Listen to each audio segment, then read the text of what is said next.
bracket. It was a surprise that they were as dominant as they are, and now a surprise they're in the lower bracket. The people favor Empire 59 to 41%. Do you agree?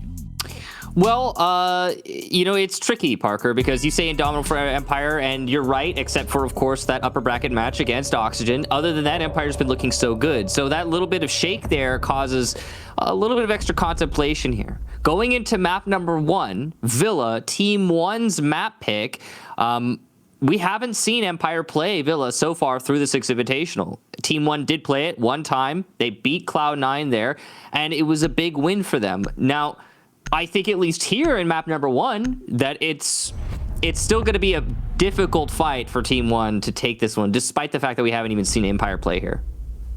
No, absolutely. Empire is a team that likes to hide maps, and if you remember all the way back in the Pro League days when Empire made their debut, they were allergic to playing on this map. So we'll see exactly what they can do, but the operator bans are going to come out right now. It looks like Thatcher and Maverick on attack.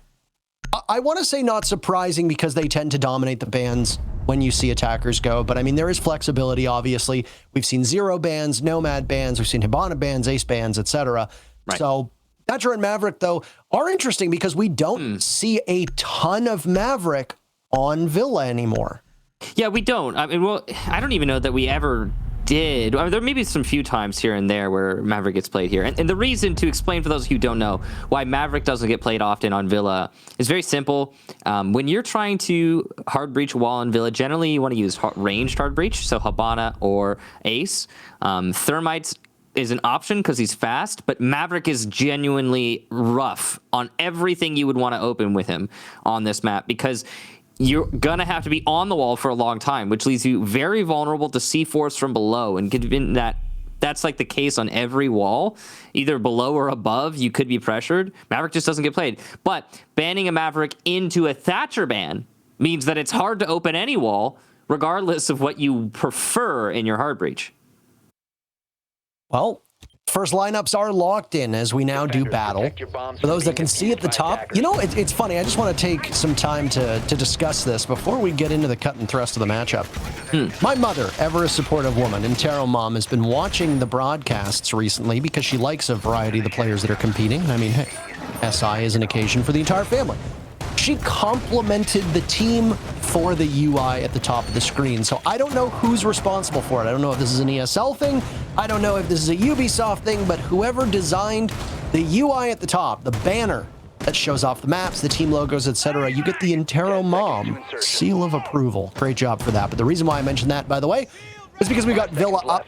Next up is Clubhouse, and then Oregon will be the decider. All of that information conveniently put up there. And as I've heard other casters explain, those two small folds that almost look like slashes next to the 6 Invitational logo dead center of your screen, those denote which maps have been won. So after the first matchup, you'll see one of them will turn red. I know people ask, who won map 1? There's your answer. You'll find out. Unless you're colorblind. Yeah, well, I mean, I guess and then you're doomed. You still be able to tell like a slight difference, right? It's just, it wouldn't be red, right? You'd have to be red colorblind. Anyway, so this is a master overclear for Team 1 on an Aviator Games defense for Team Empire.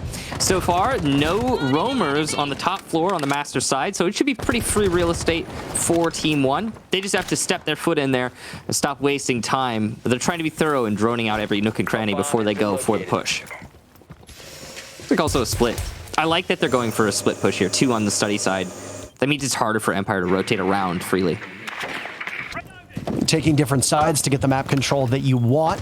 This is a very common setup that we see with the wall leading into the back bar in games blown open, deployable shield right next to them that joystick can play off of. You can see on the top right-hand side of your screen the drone count on the left-hand side. Empire's got 3 reinforcements left, so when the going gets tough, joystick can fall off if that deployable shield goes, and he can reinforce the wall that you see directly to the right of his shoulder that he just went through. It's a good thing he took that position because KDS can just use his Ash gadget and blow up the shield, and joystick wouldn't have been any the wiser, providing there wasn't an ADS to stop it. Still very slow attack for Team One. We're coming down to the last minute here for the attackers. And what have they really got to show for it? Steady pressure, no control, and full control on the Master's side, but no roamer picks or anything of the sort. Ooh, this is big. Alamau going to get one of the evil eyes. That'll open things up in the site, making the plant, when it happens, that much easier. Well, if it happens, I suppose. Great use of the Twitch drone here from Alamau, and he's going to continue that by just opening up more things. Getting rid of that mute jammer means that Lagonis, if he were by study, would be able to open the wall. He's not, so he won't be able to, but, you know, if he goes over there later, maybe he will. Well, unfortunately for them, there's still a mute jammer in place. Never cheeky. It'll prevent the X-Kairos from going off onto the vault wall as Levy just wriggles on in. Okay, he's getting the case down. Scyther will try to peek this one. What? Bad play from Team One. As a Nitro Cell goes off, 2 guns from Empire find their targets. Alamo now has the case. Empire managed to swing back on it. And now amidst all the smoke, whether it be the defensive smoke or the attacker smoke, it's Team One filling that doorway full of bullets, but not hitting a single target. Alamo getting the kill first. He's chased off by the toxic canister and now felled by it as well, leaving KDS in a 1v4. Empire look almost certain to be able to hang on to this. Timer running down and KDS finds a pick, but it's just stat padding at this point because he knows that the task ahead of him is impossible. Clock strikes 0. He stays alive, but that doesn't matter because the round goes to Empire. Oh, that's weird, Parker. I almost felt like I was watching a North American team with how slow that attack was from Team One. They got the control by Master, but it took way too much time. They were thorough in their droning, so at least there's that. You know, they're trying to be safe, and that's always the devil. It's playing the angle of the attackers, trying to give credit to Team One here. And this is always the case when it comes to slow attack rounds. Is they are trying to be thorough. They're trying not to skip a corner and make a mistake. But I'm telling you, there are faster ways to do it. You can definitely get your pre-place in position to do that a little bit quicker earlier in the round. And because Team One took so much time to clear out on the Master side, when they went for the fake out plant behind the vault wall, or vault door, I should say, it honestly was not the right call. The timing was off, and then they were never able to recover after they went for that first plant attempt. It's a little bit odd how they did it too with the smokes, because the smokes were completely mistimed, and they actually ended up punishing Team One, because after Empire punished them for the first time when they pushed in, the smokes went up, and then Team One had no refrag capabilities. Why? They smoked themselves off. 10 seconds That play with Levy was also very perplexing. I like the army crawl, by the way. 5 seconds. Very reminiscent of him playing or competing in Tough Mudder as he tries to get into the site, but Scyther is unchallenged when he swings from the vault door. There's nobody in study to watch that cross angle. They're wary of a Nitro Cell going off, which, by the way, would have connected if Levy hadn't been punished by Scyther in the first place. Not a very fundamentally sound execute from Team One. This is their map. You can see it on the screen at the top, by the way. So if you have any questions throughout it as to whether or not Team One were prepared for Villa, the answer is a resounding yes. They picked it. They should be the team to prevail here. And with how little we've seen of Empire play it, they absolutely should have the upper hand.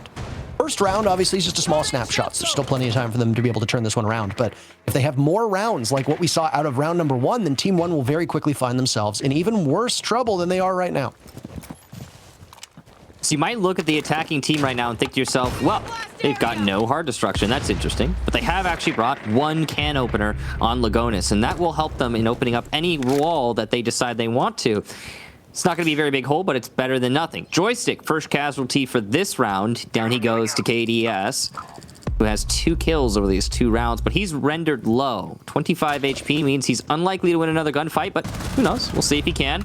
Alamau coming down from long haul. He'll see Dan and catch him not looking. Always is able to get the re, and he'll position to top red, but what a shot! Alamau, his second in the round, and Team One maintain their advantage.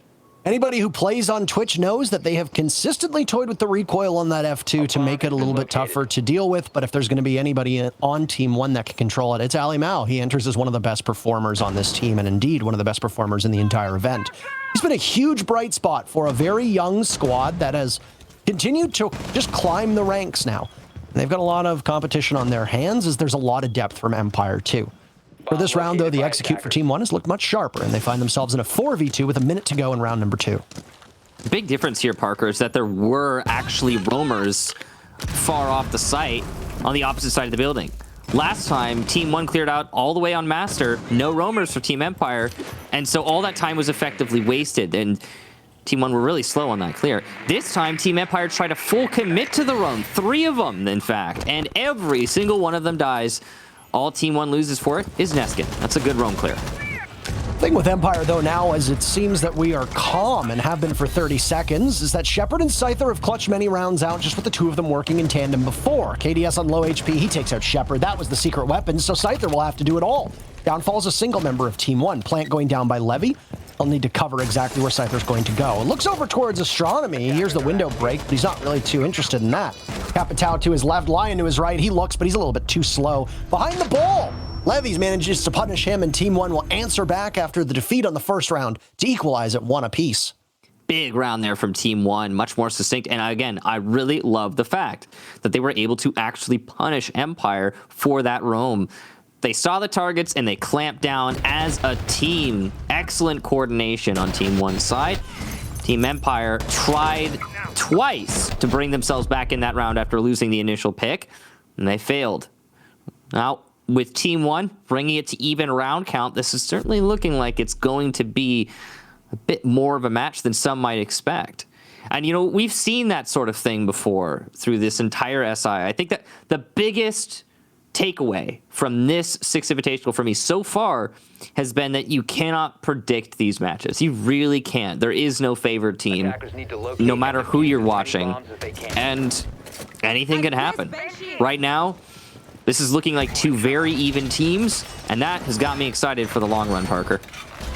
Absolutely.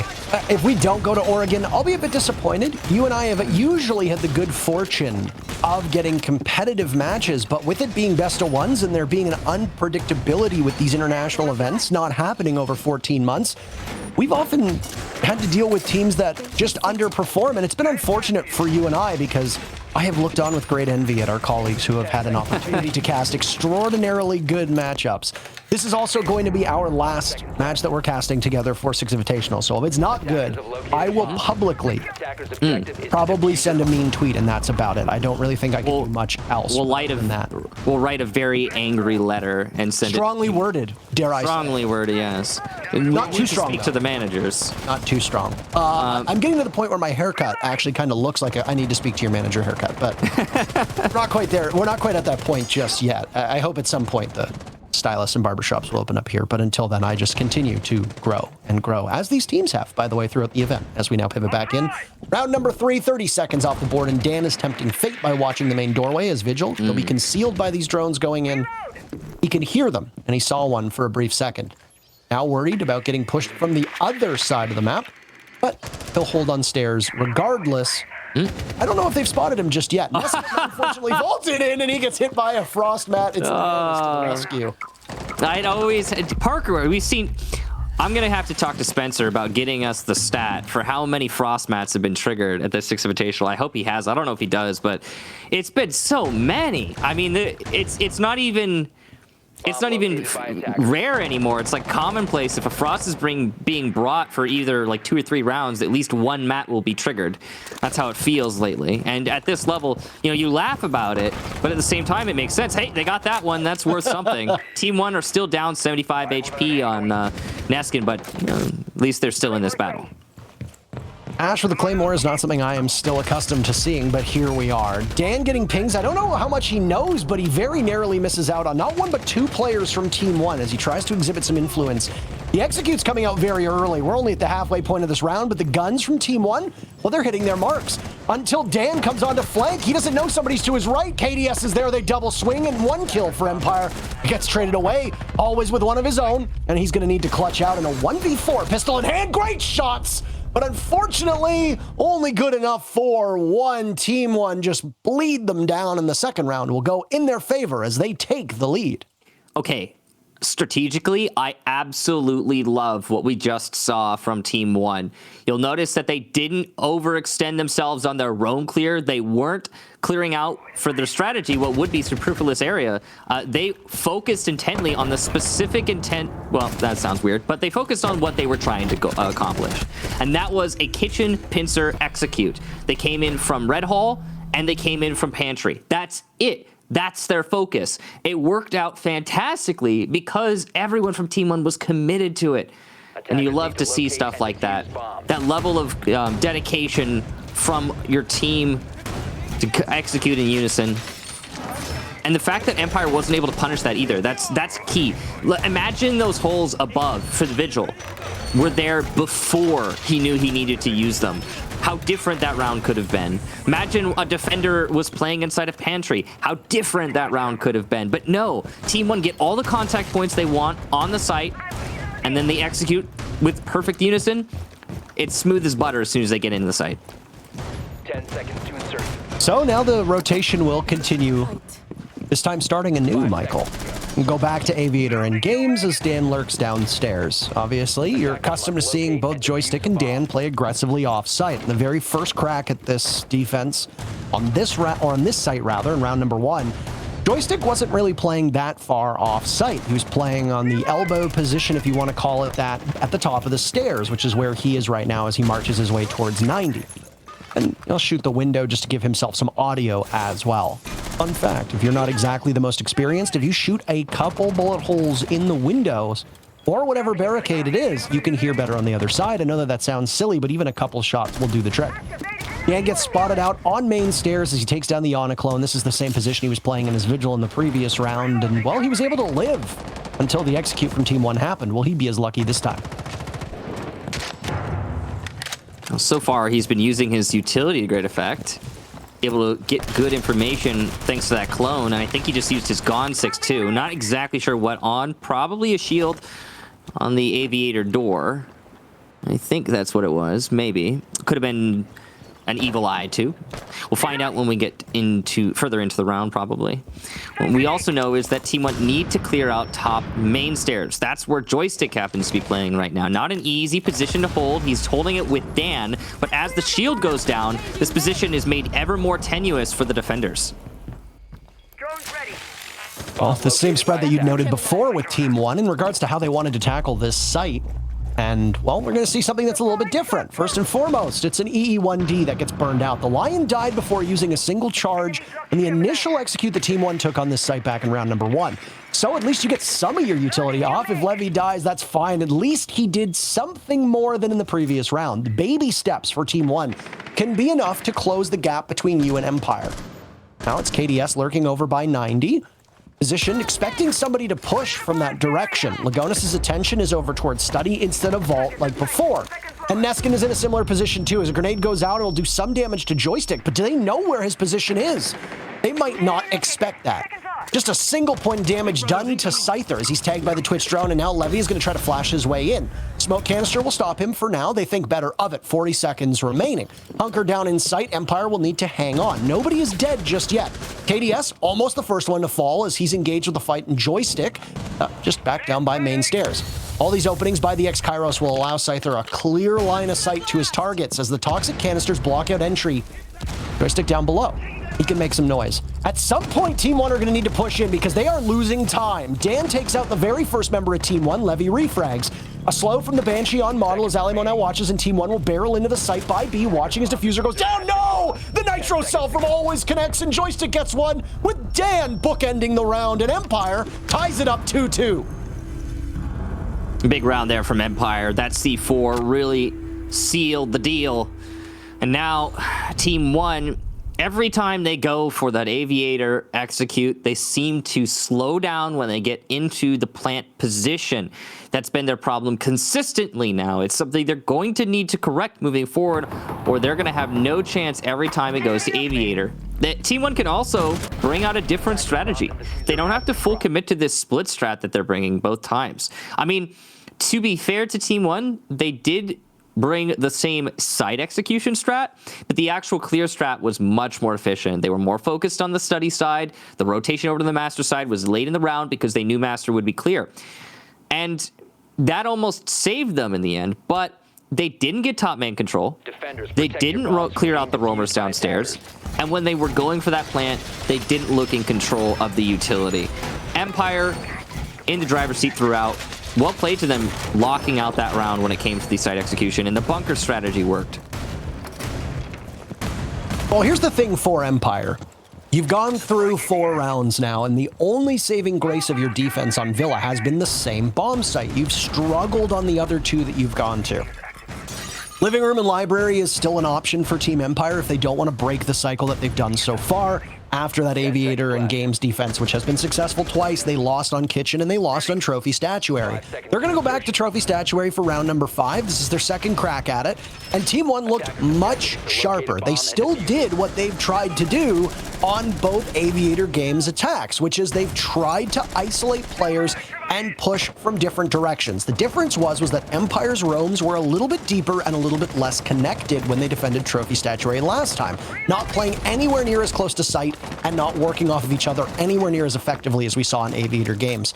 If Team 1 can get an early pick, isolate the players, and then push the site in a 3v5 like they did before, they're going to find themselves with a great chance of being able to take the round, and with it, they would get 3 of the 6 rounds in the first half. Yeah. I mean, so far the story has been, does Team 1 clear out a roamer? Then they're probably going to take it. Or does Team 1 have a site contact that they can exploit to win the round? Like, are they able to just get directly in, like we saw with that pincer move? I loved that. Either way, been a mixed bag. 2-2 is a fair representation of how this match has been going. Downstairs clear for Team 1. KDS on the Ash. You can do some good work down here. He'll probably be tasked with getting the mute jammers on the wall so that that wall can be opened up by Lagonis. There's only one of them. They only really need to protect the 2 left panels anyway. You get that right, or for the defenders, the right wall. For the attackers, the left wall. You get that open, doesn't really matter. There goes the one most important mute jammer, and now the wall is free, basically. There are 3 impacts, technically, for Always and Dan, so maybe they're going to be able to impact trick, but neither of them are on site. They're rotating back now to do just that. So good call. Obviously, you can say, oh, they're not on site. And then moments later, there they are. And this speaks, of course, to droning as well. And this is a perfectly good comparable. When we talk about how when you drone something out within seconds, that intel is no longer valid, well, same thing just applied with us calling. First bit of action, though, is KDS tussling with the mute of Scyther and ultimately missing out on that entirely. KDS gets finished off, though, as Dan is the one to be able to use those kill holes that were provided so kindly by Team 1, leaving Alimau downstairs. He's got a deceptive amount of kills, tied for the lead with KDS. KDS far less consistent. Alimo obviously the highest performer on Team 1. You're going to need something big out of him here is now those impact tricks that you talked about coming out in full as the execute is targeted towards the master wall. Ooh, big nade from Neskin. Down goes Dan, but he did manage to stop the wall from getting opened up. Neskin will also get Joystick, who gets aggressive by Master Door. Not the play there for Joystick, but he's just trying to get the man advantage. Nade goes deep inside of Astro, but fails to kill the defender therein. Shepard in a great position to delay the round despite no gas canisters being in play. Always will also even this out into a 3-on-3. Shepard's adds to it, and he's going to persist in this corner, supported by Always. Empire, a huge clutch holding on to Astro.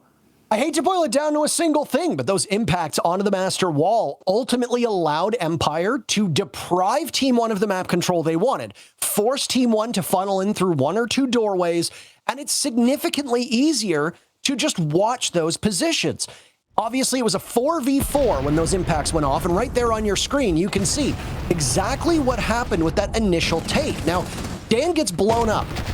So you're on pretty favorable footing if you're Team 1 at this point, but without the wall being open, where do you go? You have to go through the master doorway or you have to go through the bathroom door.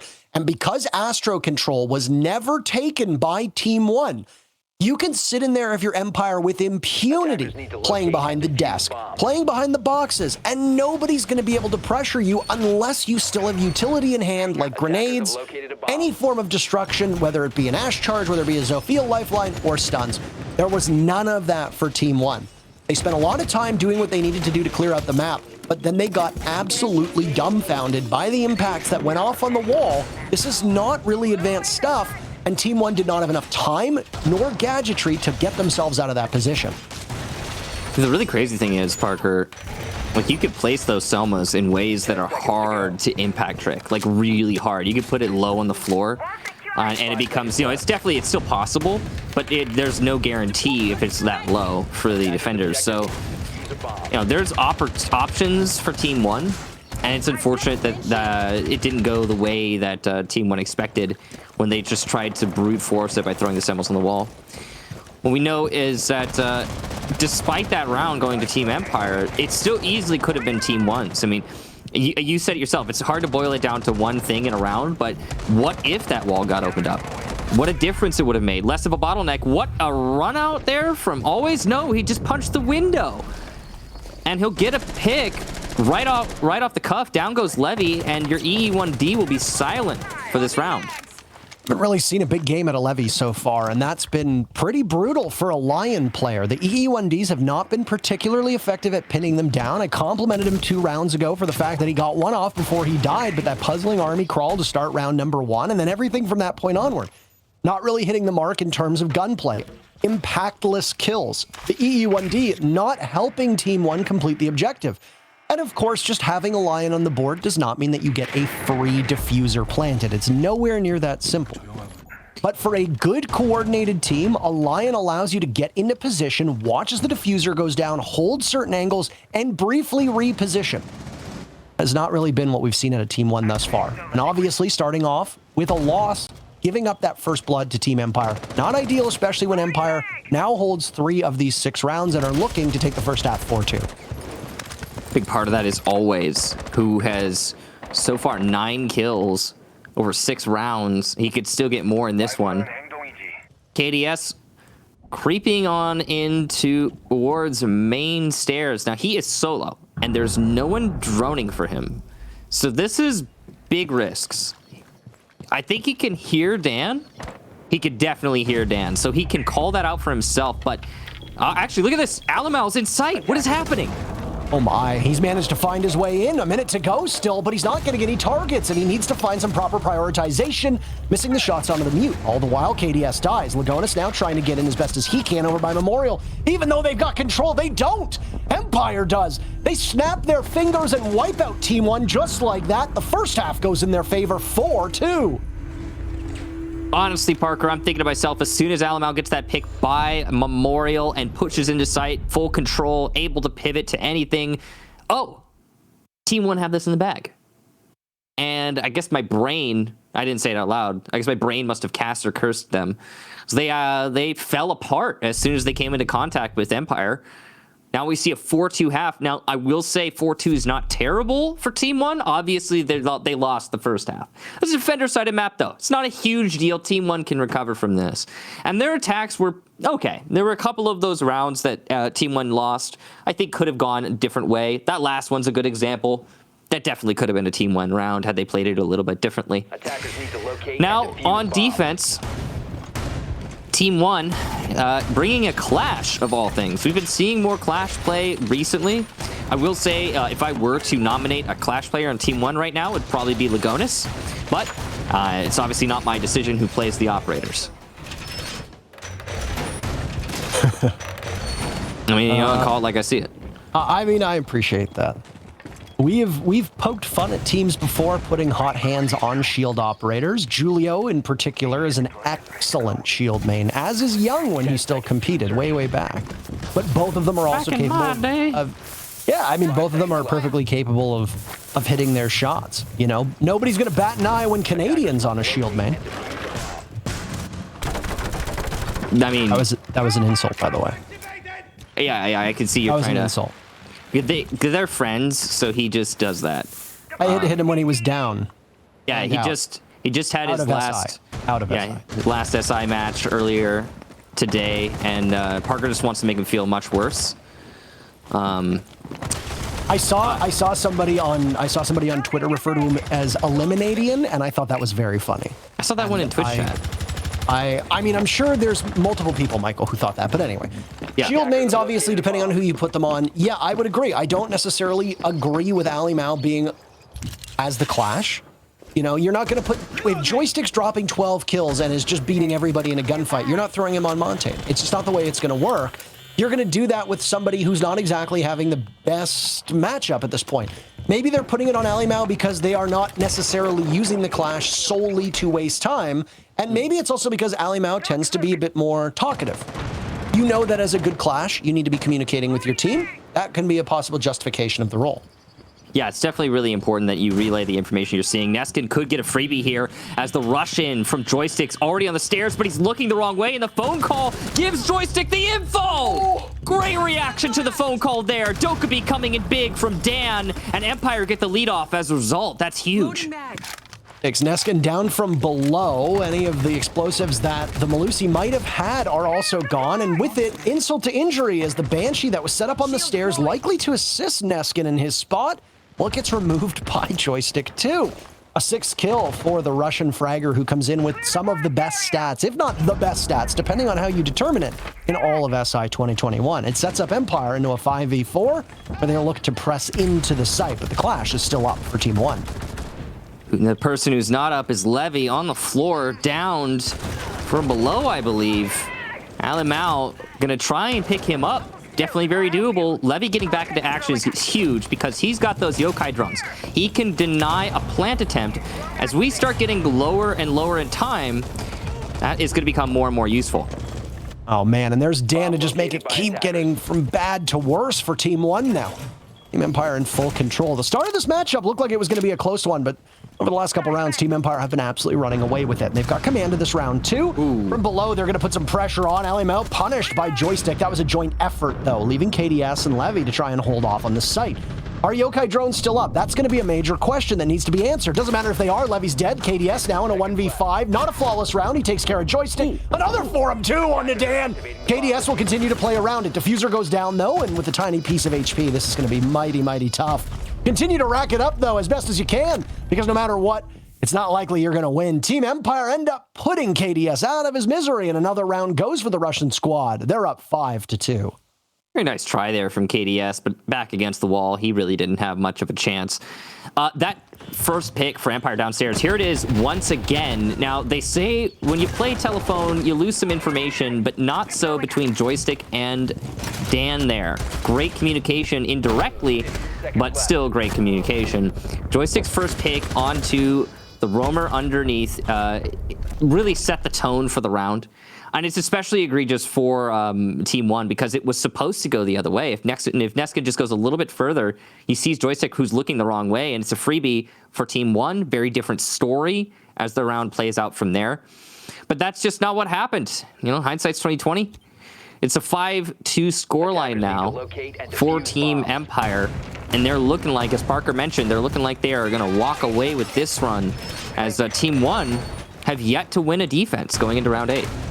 Well, I mean, there's good reason why Empire might have hid this map for SI, and it turns out that they're not a bad team on it by any stretch. This is Team 1's map, need I remind everybody. Conventional wisdom suggests that when you pick the map, you should probably win it, especially at this level of competition. It's not like a Team Empire smurfing in the Russian Grand Finals, playing up against another Tier 3, Tier 4 team, obviously providing Virtus Pro isn't there because they're another Russian team and they're Tier 1, of course, but just let's say for the sake of my argument that they don't. Back in the day when they, yeah. You know, we're not talking about you running through a bunch of amateurs here. These are two of the best teams in the world. The best of the best are represented at SI right now. Team 1 have continuously proved their worth. They have beaten outstandingly strong teams to get to this point. When they pick Villa, it should be almost a certainty that they are, if not winning it, very competitive. That's absolutely not the case right now, as it's been Empire just dominating them, and you can see from the scoreline that it tells a pretty good story, as do the kills on either side of your screen. So I just really want to touch on that drone just briefly. That drone right there is a good example of how you could save time. And you could still see it, actually, inside of Astro, calling out the roamers. And that's why Team Empire are going to be so quick on this roam clear. And it's why they're going to get picks like that. I know this is on another part of the map, but it's because Joystick knows what's clear and what's not because of those well pre-placed drones. Team 1 already on the back foot, and we're only just now hitting the last 120 seconds. Historically, Alimau's been their best performer in this event and is one of the brightest spots in all of Brazil. You know, I think you can quantify that SSG versus Team 1 matchup earlier today as a passing of the torch, but unfortunately, it looks like the fire on that torch has gone out in this matchup. Neskin's next one to go down for Team 1 as Empire are just bulldozing their way in. A 5v2? That clock is not lying to you. There is indeed almost 2 full minutes left, and KDS finds himself in as a one-man army at this point. Now, he wasn't good enough for 2 kills in the previous round, but he's got all of Empire in front of him. Guess what? Same position previously. He managed to stop a Flawless in its tracks by picking up 2 kills. His position, though, at the top of the stairs has been given away, so even a single kill here would be an accomplishment. He gets it, but refragged by a grenade, tossed out by Always. It's match point on Villa for Empire. This one's not even looking close, Parker. I mean, it did look close for a while. First 4 rounds, a little bit of back and forth. And we were even talking about how, oh, we got ourselves a ball game.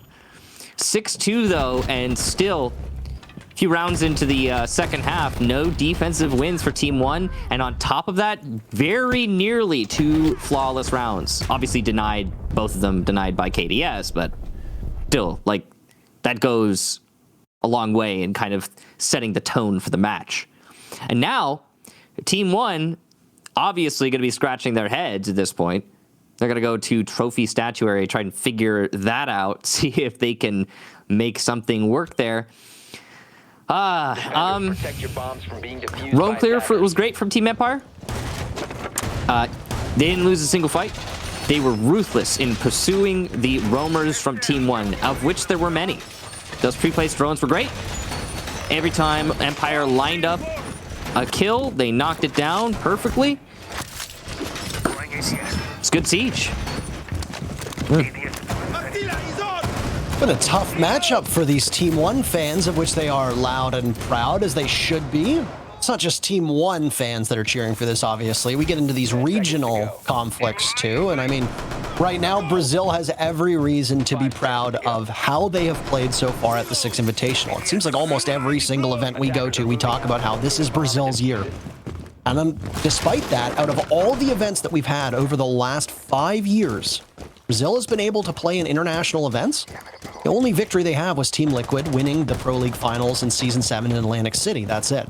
Now, they might have their best shot right now at this Six Invitational. They came very close last SI.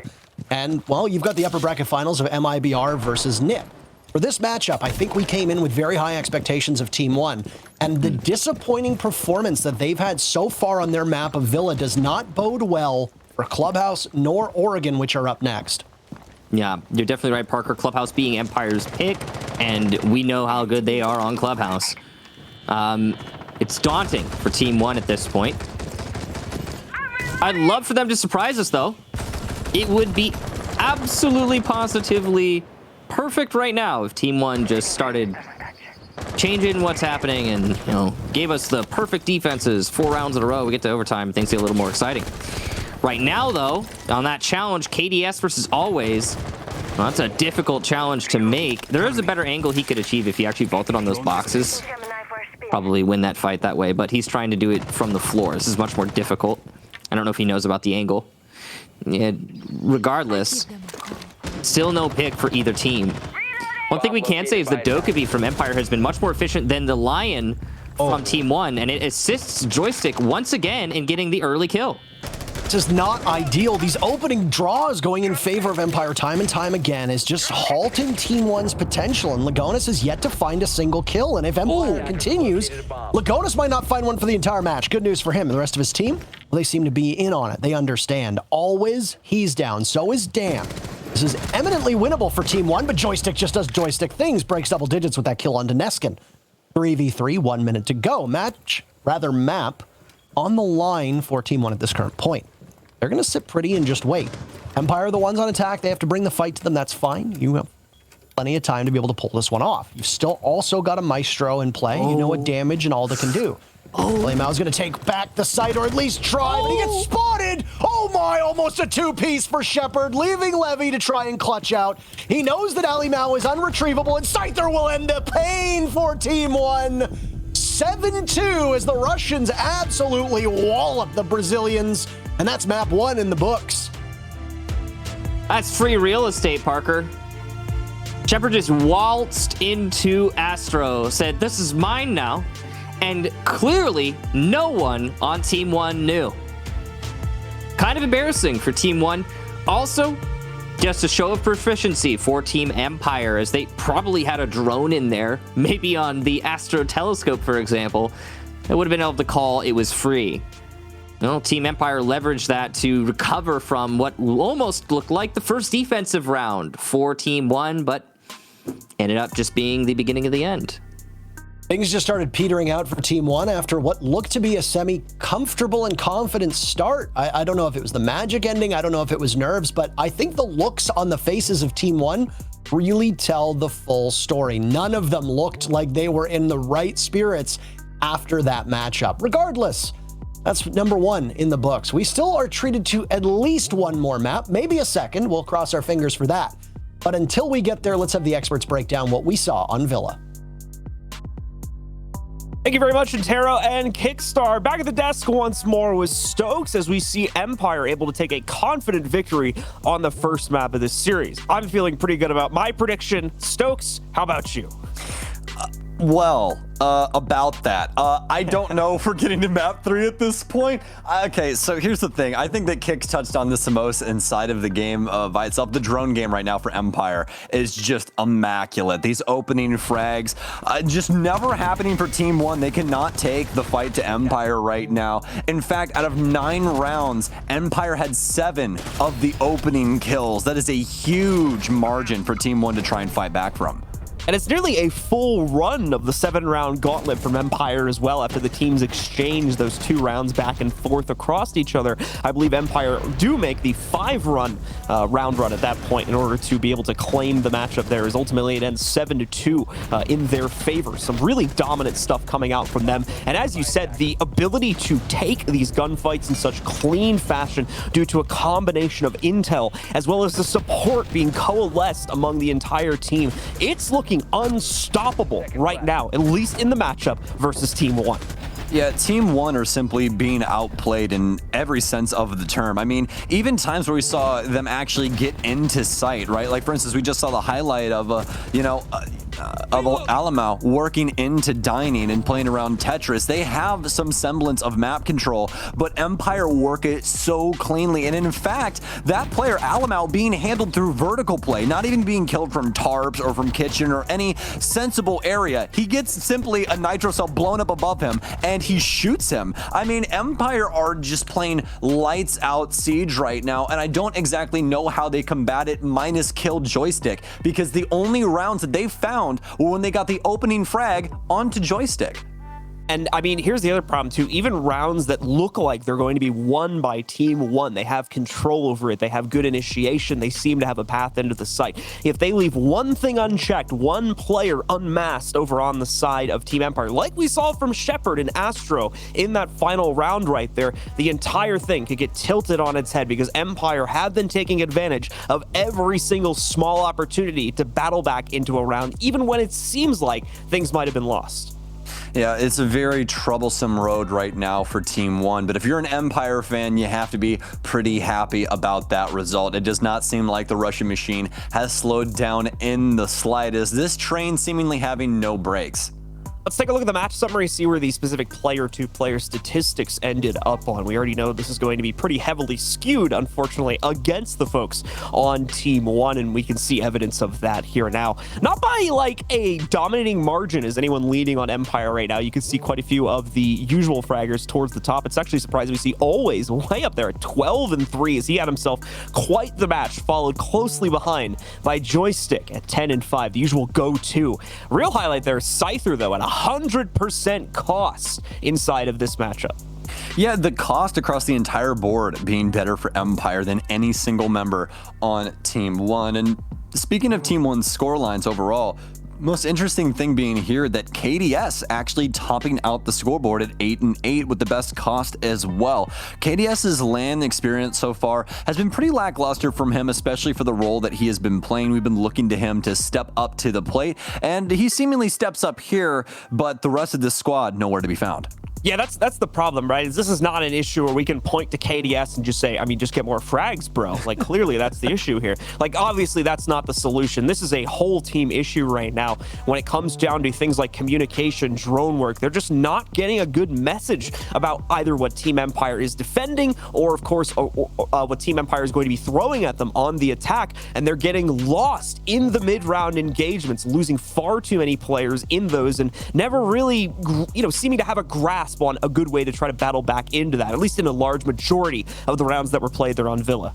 Yeah, well, especially on the offenses, Team Empire, gave Team One a lot of issues, especially with what Dan was playing. This is something we touched on before, where I was talking about how Dan, he will play really any operator Empire needs him to, and in this instance, he's on Dokkaebi, and those phone calls were able to get so many frags for Empire. We saw that big initial one go off as well with the phone call where he was able to pick up that frag, but either way, I think that Empire overall just have a stronger game plan and stronger team synergy than Team One in the current moment. A lot of discussion going on the Team One side of the table, specifically the coach coming in, offering hopefully some words of encouragement as they're all getting sat back down now and getting prepared to jump back into the second map of this series. The map with which, by the way, is going to be Clubhouse, which presents largely, in my opinion, a much greater problem for Team One. How the heck do they come back after that last map and take down Team Empire on Clubhouse of all maps? Okay, do you want the honest answer, or you want me to chalk it up to like? I want the deepest analysis. I want trigonometry. I want calculus. Give me everything, Stokes. All right, let's break out the TI-83 real quick and get down to it. They don't. That's how they don't do it. They don't get to Oregon. But honestly, the issue is moving into Clubhouse is I feel like Empire, especially with the way that they're playing right now, it's just going to be so difficult for Team One to try and crack, especially the defensive end. I feel like they'll be able to get some rounds when Empire are on offense, but even then, that could be problematic. This is honestly throwing me back to a Clubhouse we watched Empire play forever ago. I'm trying to remember the tournament right now, but either way, they ended up winning like all of their offensive side of Clubhouse and had to win like 1 or 2 rounds on defense and ended up winning like 7-1, 7-2. It was the most absurd thing ever because everyone assumed that, hey, they're going to have to get to the defensive side before they really do anything, and that was not the case at all. So I'll have to see if Team One can possibly have something to say here on Clubhouse. And we're going to find out if they can do that right now, ladies and gentlemen. It's time to head into map number 2 of this series. Let's send it down to your casters one more time. It's Kickstar and Intero bringing you the action. Well, what is widely considered to be one of the most dominant maps for Empire could be the tomb for Team One. So we're going to go to Clubhouse in just a moment or so. And boy, oh boy, Michael, if you're a Team One fan, what are you thinking right now? I don't try to think of polite words to use. Oh, heck. This is gonna gosh darn golly gee willikers. I don't know if I'd use that particular voice to summarize all Team One fans. Parker. That was my impression of you, by the way. Of me? Wow. Hey, everybody, I'm Kickstar. I sound like Mickey Mouse now? Is that it? Yes. Okay, all right. Well, I hope I don't get sued for that. Now, what I do know leading off here is that Team Empire going into Clubhouse are an excellent team on this map. This is definitely one of their mainstays, and through this tournament, they've been really good here. They beat BDS on this map. They beat Liquid on this map. They only lost to Oxygen, and that appears to have been a slight bump in the road for Team Empire, if this last map was anything to indicate that by. Yeah, I would be substantially worried if I was Team One. We've been treated to a wide variety of matches today, and the last couple maps that people have been watching are matches that are in the upper bracket. For those of you that are unaware, the loser of this match goes home. Yeah. So far, only one Latin America team has been knocked out. Furia, we said goodbye to earlier today. Team One, after defeating the defending and reigning world champions, could be knocked out themselves. And I don't want to say upset by Team Empire, but it certainly shouldn't have been as lopsided as it has been thus far. Now, lots of time to turn this one around. But I do not feel great for Team One's chances going into an exceptionally and almost absurdly good map for Team Empire. As that said, operator bans are in the books. The Thatcher ban will persist. Anything abnormal? No. But do you want to comment on what you see at the top of your screen? No, I mean, those bans really standard for Clubhouse. Actually, about as standard as I would. I mean, it's as standard as it gets, regardless of where you are. There's no target bans going on there. It's just I don't want to deal with roam hunting being so, efficient in the Jackal ban. Thatcher. Is anyone surprised by Thatcher anymore? I don't think so, especially not on this map. Same thing applies to Valkyrie and Wamai. They're just like typical bands. So moving on from the bands, I want to see in this matchup brilliance from Team One on their attacks, because that's the biggest thing that I've noticed on Team One is that their attacks have a high ceiling for potential. And while they're not always successful on Villa, at least, they have had really great coordination. And just because Empire played better Siege in map number 1 doesn't mean that that's going to be true here now in map number 2. Team 1 could certainly give us some great stuff, and I mean, I anticipate that possibility. I think we can anticipate as much as we want. That first map shows us that as smart as we might be, well, our predictions aren't going to be particularly accurate. They haven't been through the whole tournament. I was going to say, I kind of go back and forth as to how competitive this actual SI is. People are saying, well, because it's so unpredictable, it's so competitive. But I have to wonder is this optimal levels of competition, or are we just seeing that some teams are not as good as we thought? Because this is the first international competition in over 14 months. You know, I think it's safe to say, by the way, and I hate to single out a single region, but I think it's safe to say, looking at the results of the APAC games, APAC as a region has taken a step backwards over the last 14 months. So it's hard to judge the rest of the regions too. I think it's safe to say LATAM has taken a step forward, but what of an NA and EU? That's the question. Well, NA has taken a step back too. I mean, like I would be inclined to agree with that. Yeah, I think we've already figured that one out. Like that's got to be locked in now, especially after the oxygen loss that we just witnessed. You know, in my professional opinion, Parker, I've been doing this a long time. You know, if you talk about how competitive this SI is, it is definitely competitive, but it's so messy. Oh, it's messy. Everything's messy all over. It's been weird to watch, and I think it's just because there hasn't been a lot of international competition for teams to measure each other against themselves. And it's like, it's weird. So hopefully this is the beginning of things getting back to normal, and future competitions are a little bit more refined. But what I will say is that even though it's messy, it has been very interesting, and the storylines we've gotten have been fantastic. So for that, I am exceedingly grateful. In this round, here and now, we've got a minute left, and Team 1 have only just forced Empire out of cash, and it wasn't even really Empire being forced. It was actually more them leaving of their own volition. Downstairs, Team 1 will get the leadoff pick onto Dan, and things are looking good for Team 1. Well, they heard you talk about who was going to be playing on Shields, by the way. You said, oh, I don't want Ali Mao on it. I want Lagonis on it, mostly because he didn't drop a single kill. Well, your wish has come true. Shepard sees the Montaigne toying his way through construction. He's got a chaperone, an escort, if you want to call it, as they are working together. They've fallen off of this position. In fact, he now has 2 escorts with him as he looks towards Jim.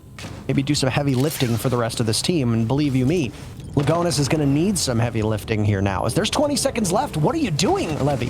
What are you trying to get open up? Will you even be able to get in at that exact moment? There's no time. No, you don't have time. There's only 10 seconds left, Team 1.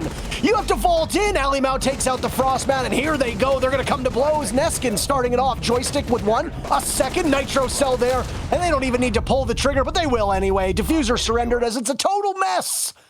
And another round goes for Empire. It's a second map, but Empire is not going to allow Team 1 on the board just yet. Yeah, so this is a repeat of the first round in Villa. You remember that one? Yeah, Michael, we just watched it. I remember it. Yeah. So it's real slow.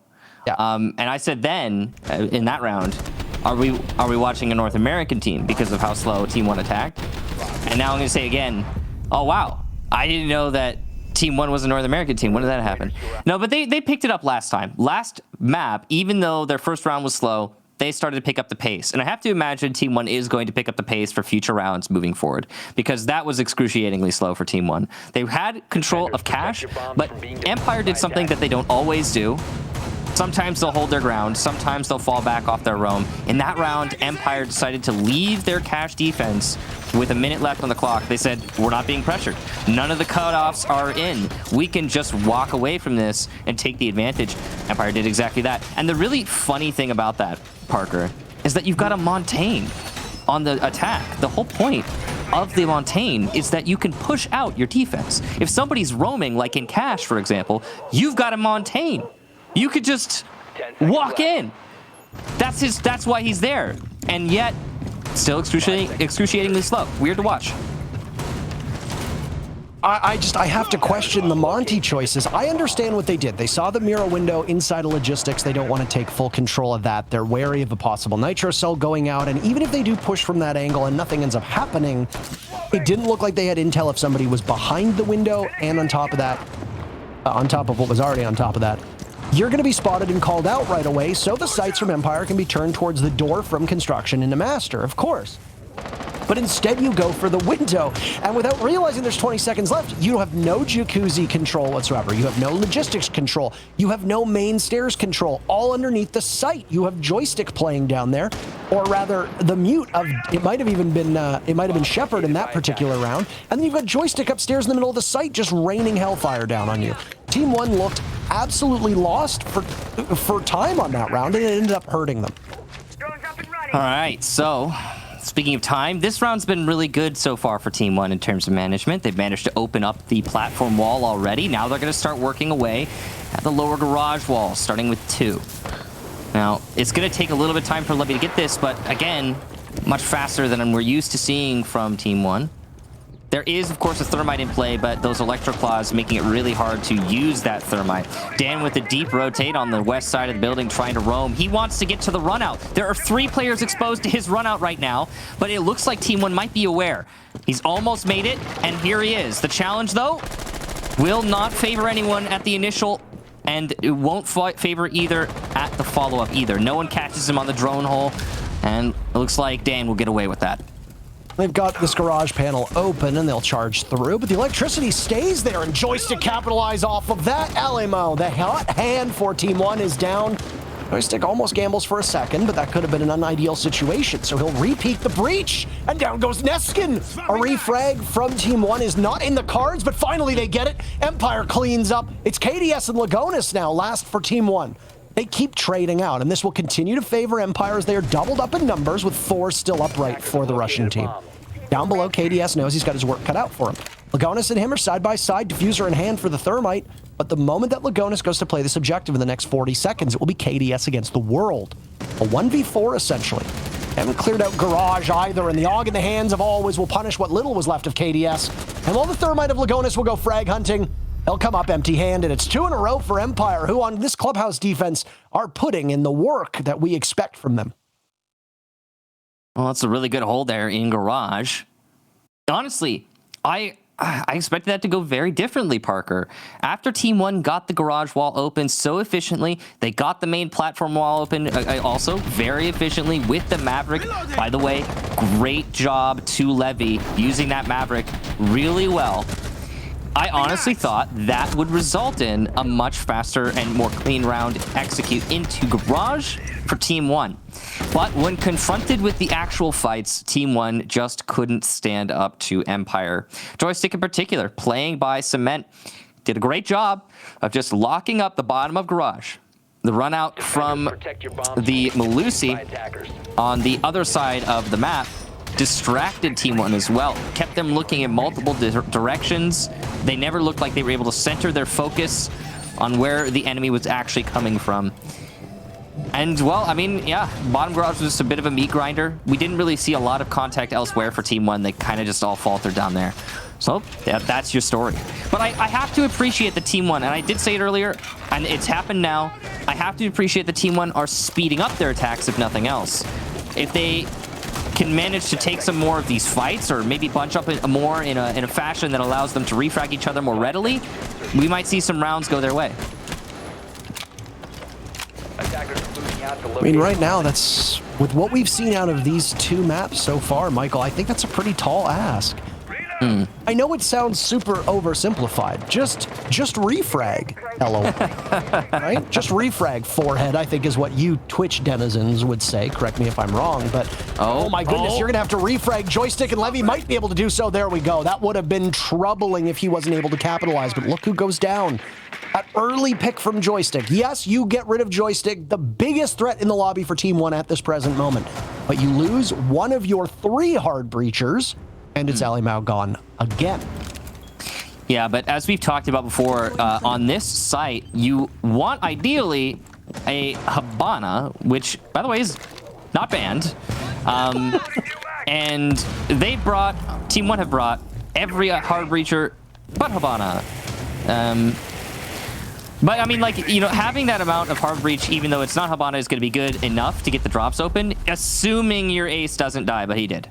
So yeah, you'll still be able to get them all open now, but it'll be a little bit slower, and you leave yourself vulnerable to the impact tricking from Dan because there's no extra hard breach. You know, your Maverick's not going to be able to open up Kitchen Drop. The Thermite probably won't be able to. There's still 2 impacts in Dan's pocket. He'll stop that. So now without the Selmas, well, the Kitchen Drop probably stays intact. Well, they'll continue to drone out now as they find themselves on that same footing. I don't know. For Team One here, given the abundance of hard destruction that's still on the board, I'm not necessarily sweating this pick for Team One. I'm more so concerned with the fact that it's Ali Mao, who hasn't really been able to find success in this matchup so far. Whether it's nerves or whether it's just Empire simply playing around him and containing him. They've done a good job of shutting him down. But, there goes KDS dropping from Moto Hatch. 1 minute to go. Looking towards Moto as best as they can. KDS is taking quite a beating right now as an impact goes out. Levy knows what he has to do, but no, there's a Nitro Cell. It will claim Levy. The Thermite has been downed as well. Team One find themselves in a very precarious position with KDS again in a limited spot. He'll pick up the Thermite. Shotgun from Shepard will be able to capitalize here, but he just misses for a second. Doesn't miss the follow-up time. Not enough damage being done. Both KDS and Lagonis are so low. Always takes out Lagonis, so a flank is in the cards, and KDS knows that. He's distracted one way, Shepard the other. Neskin will drop, and it's a suicide drop for him. 3 in a row for Empire, as this match right now is not even close. Well, Parker, they couldn't get that kitchen drop open, so they decided not to even try. Whether or not that was their intent from the beginning is beside the point. Well, going for the Moto rotation there, they were going to probably try and open up the church wall, but that C4 right there, and the C4 that preceded it as well, similar placement I would assume, landed either outside of Moto or inside of Moto. I believe one of them landed inside because we saw the Ashe take a lot of damage from a C4 earlier while she was close to the site door. And that kind of awareness of your C4 angles from Team Empire just goes to show their professionalism. And it prevented Team One from even getting out of the bottleneck of Moto. They couldn't control enough to maneuver out of that death sentence. And they didn't even have much pressure by bottom main stairs. That goes a long way. It'll be a tactical timeout here for Team One to try and assess their options. They are seemingly not many right now, Parker.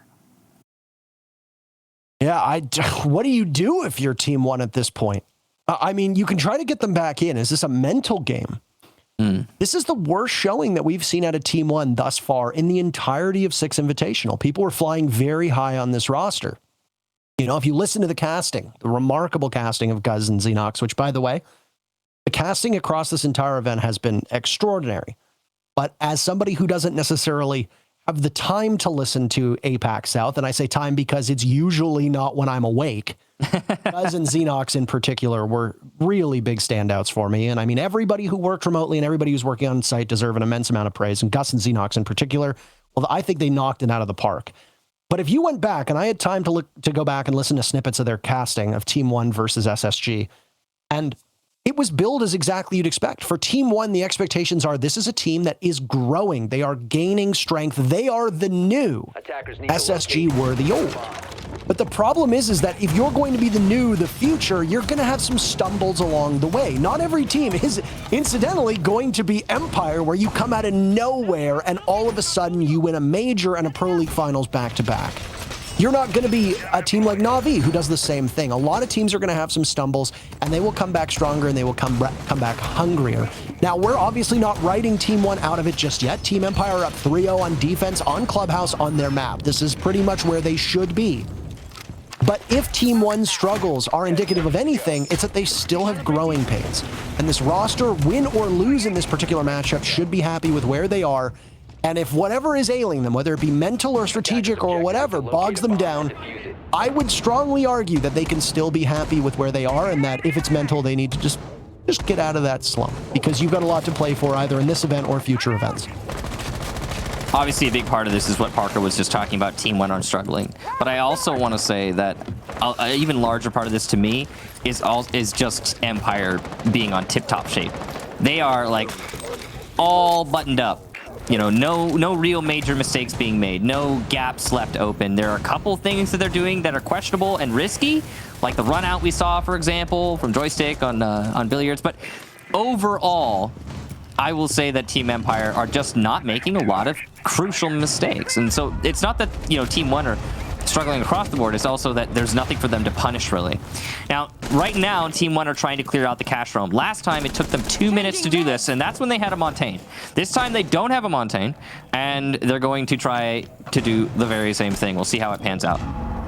Also worth noting that Team ONE played a match about 10 hours ago. They had to play the very first matchup of the day against SSG, so it's entirely possible that there's some fatigue factored in here with Team ONE as well. They've already played a best-of-3 today, and it was a grueling match. It went to all 3 maps against SSG. Say what you will about the team and Troy coming back out of retirement to try and help them, but that is not an easy matchup for any team whatsoever. So Team ONE might just simply be tired or bogged down from having to play earlier on. That is another consideration, too. There's a lot of things, a lot of factors that go into this. And, you know, that is, you know, what happens when you reschedule a match for another day. And then suddenly your team has to play, like Team ONE has to play 2 different matches. One at the beginning of the day, one at the end of the day. Imagine how stressful that must have been trying to go, you know, between those 2 matches, wait that out. It's a shame. But it's where we are now. Once again, a slow round for Team ONE. They have cleared out cash, but that's mostly because Empire left. Nobody was punished again on Team Empire, so now they're waiting on the site as we hit the last 50 seconds. There you go, Team ONE waiting, and you've got 30 seconds for Levy to pull off what he was trying to do at the 20-second mark previously, but don't get ahead of yourself, as he's already got some sloppy mavericking done on that wall. The blowtorch will need to be a little bit more precise this time. Has he fallen off? That's the question. It looks like he rappelled on back up. Was it just simply to alleviate some pressure? That's the real question. Previously, when the execute went down and there was a Montaigne on the board for Team ONE, there was a Nitro cell from Empire ready to respond down below, and it's still there. Levy's just going to peek blind. Down he goes. Joystick play off this position. 2 kills for him. He knows there's a third lined up. Can't connect with it. Neskin is better. Alimau will need to work in with Neskin hand to hand, but the problem is that diffuser is outside. It might as well be on another map. Alimau's left, but he dies inside of logistics. They crunch the numbers, and well, it shows Empire up 4-0. Almost a flawless round once again, Parker. That seems to keep happening. All right. Okay. Team ONE set up well there. It took them a little bit of time to clear out cash, and once again, they weren't the ones that actually cleared out. Empire just left. But they set up well. They had balcony control. They're starting their office push. Things might go a little bit better this time, maybe. But I don't know. Like, there's a couple odd things that didn't happen. Why is there nobody on the office drop? What difference that could have made when pushing into office if you have someone on the drop? Potential refrag, potential distraction for the enemy. And then, honestly, the balcony play, it was completely shut down by Joystick, just peeking. Now, I'm not going to go and tell you that Joystick just wildly peeking there is the right call for him, or that he's making the correct decision for that situation. I am going to tell you, though, that him just peeking like that wildly and getting away with it, not only getting away with it, but getting 2 kills for that, it does say a lot about this match. More than I ever could, so I'm just going to leave it at that. There's not a lot to say about Team ONE right here. They're running into a pretty formidable defense by Empire. Their clear has been quite poor. Empire is establishing map control and is never really having it be contested. Attackers must locate and defuse the bomb. This is crazy for me to watch, because one of the things that I have been most confident in on Team ONE is their ability to take quick control. They've struggled on these 4 rounds. Might find themselves in a tough spot here, but there's a Claymore put down. Joystick's going to hear this. He was looking for a vault out at the top of blue, but he knows that there will be an explosive end for him if he chooses to do that, so he falls off instead. And that is really a good point, Parker. I wholeheartedly agree with you. The main strength of Team ONE, and honestly a lot of Latin American teams, but Team ONE for sure, is their ability to confidently take those gunfights. You know, to just stick in on the, okay, I want to do an assertive play. I want to take control here. I'm going to do it quickly, and I'm going to do it confidently. And we haven't seen any of that from Team One so far. I fear that the longer that this goes on, the less confidence we're going to see from Team One, and eventually it'll hit a breaking point. You don't think we've hit that already? I don't know if we've hit a full free fall at this point for Team One. They've already had to burn their timeout, no success off of it just yet, and look at this. Come on, Joystick will not even be punished for it. You're supposed to cover that. You have to cover that when you're opening. Somebody needs to be watching this. Neskin was the one who opened the door, and then nobody sat on the open doorway, which allowed Joystick to just walk out unpunished and take out the Maverick, whose blowtorch was heard by the position of Empire's defense in garage. You're giving it away, Parker. Come get your damn land, Michael. It's free real estate. Free! Just come pick it up. Anyone could take it. It's free real estate. There's a second one for Team Empire. Down goes Alimal, the player we talked about not showing up yet. And it's just a, well, you talked about free fall, Parker. There it is. Lagonis last on platform, and it's a flawless round. A bittersweet one. Team Empire fans have got to be happy about this one.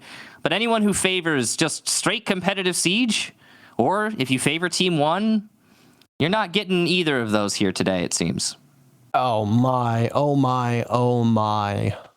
Some numbers as well to run on us. While we look at a 5-0 for Team Empire, they're already up by a map. Michael, we will not have a single competitive matchup this entire event. We're just going to get blowouts. So apologies to the fans of either of these teams. I mean, if you're an Empire fan, you're probably elated at these results. And, well, I mean, in Russia, I think it's like 11 p.m. in Russia right now. So for the Russian fans, if they're listening to us, which they're probably not, I'm assuming there's a localized stream that they're listening to, but if they are listening to us, we're probably very happy about that one.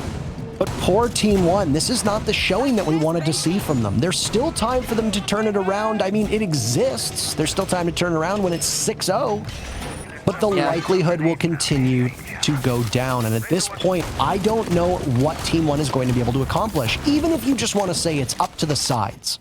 Team Empire are starting on the favorable side. Even if you just want to say that. A 5-1 scoreline, assuming Team One salvage something and win this round, a 5-1 scoreline is so rare to see. Parker, I have no faith in Team One to be able to pull off a 5-1. Yeah, I don't either. I don't think anybody should with what we've seen so far. They are literally Team One right now. Take a look at the scoreline. I don't know. The problem is Team One is such a good team. I know we're over here talking about how poorly they're doing right now, but they are such a talented squad. That's how they got here. They belong here. They absolutely do. And the frustration here is stemming not from their, terrible performance, but the fact that we know they could do better. That's the real shame. We've seen them do so much better. This isn't just Empire playing well, and admittedly they are playing very well. It's also Team One not showing up to the party.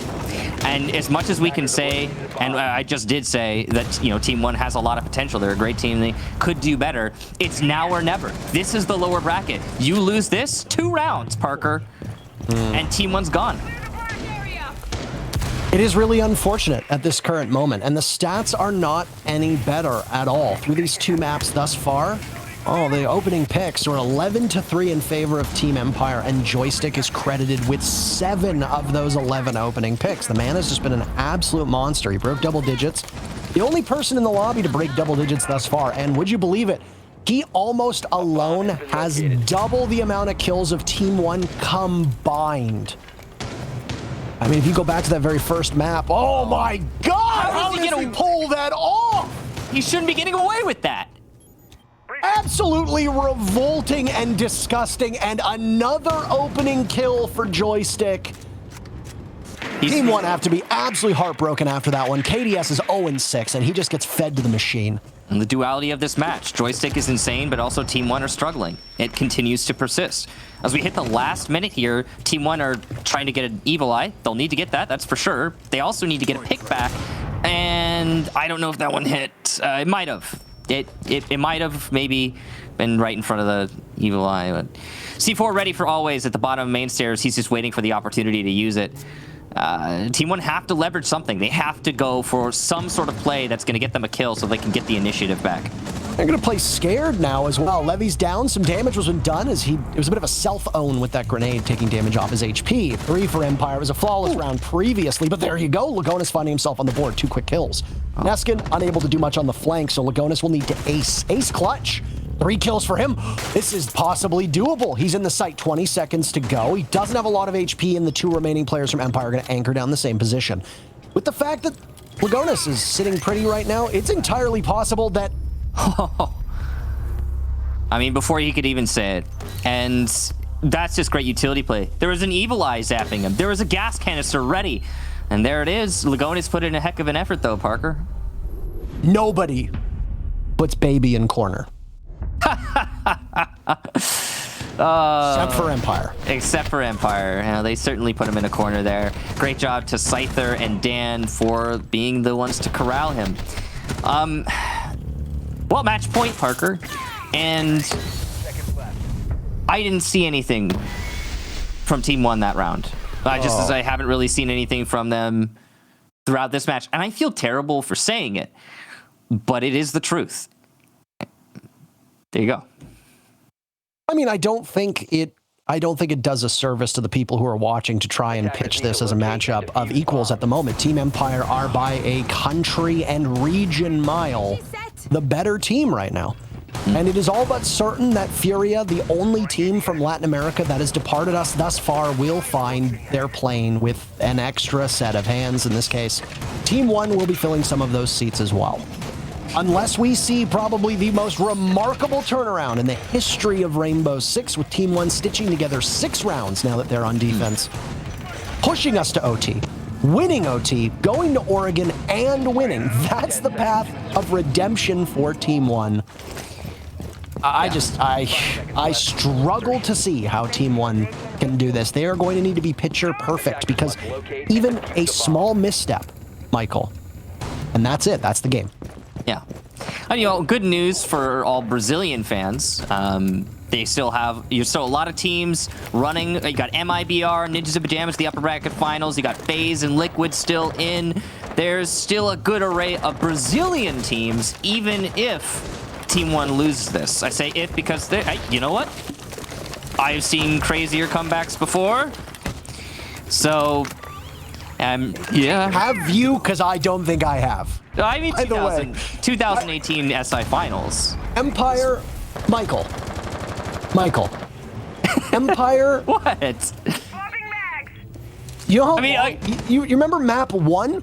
They got 2 rounds in map 1. Empire have won 12 rounds in a row, Michael. I'm just saying it's possible. Anything's possible. Team One, we're up 2-1. I just don't want to be too pessimistic, Parker. Okay, Team One, we're up 2-1. They lost that map 7-2, and now it is 6-0. Team Empire have won 12 rounds in a row. I know. It's been over an hour since Team One won a single round. That's and true. You're going to tell me I've seen crazier comebacks. No, you have not. No, you absolutely have not. SI Finals. We cast it together. You're not going to sit here and be like, I have seen crazier comebacks. It's not going to happen. I mean, I'm just trying to be nice, Parker. I don't know. Lead off pick here for Team Empire. They're going to get rid of the shield on their first attacking round as well. They've got control of construction. They know the flank is happening. They'll address it. Neskin will get 1, but not 2. Good assertiveness there from Neskin, but Empire were well aware that was happening, and they'll just shut him down. Well, Empire with the lead now here as they'll drop a grenade in. Levy's able to play off of that one well. Good timing on his part. Another smoke will go in. Impacts 2, and from below, Levy absorbs a bit of damage. Some of that panel's been opened up. He swings, ill-advised. Scyther is there. Alimau will now have to watch 2 separate openings. Team One are fighting for their lives at this point. Empire have looked like one of the strongest teams here at SI, and well, this matchup is a great example of that. 7-0, map 2, 2-0 Team Empire. They live to see another day. Pack your bags, Team One.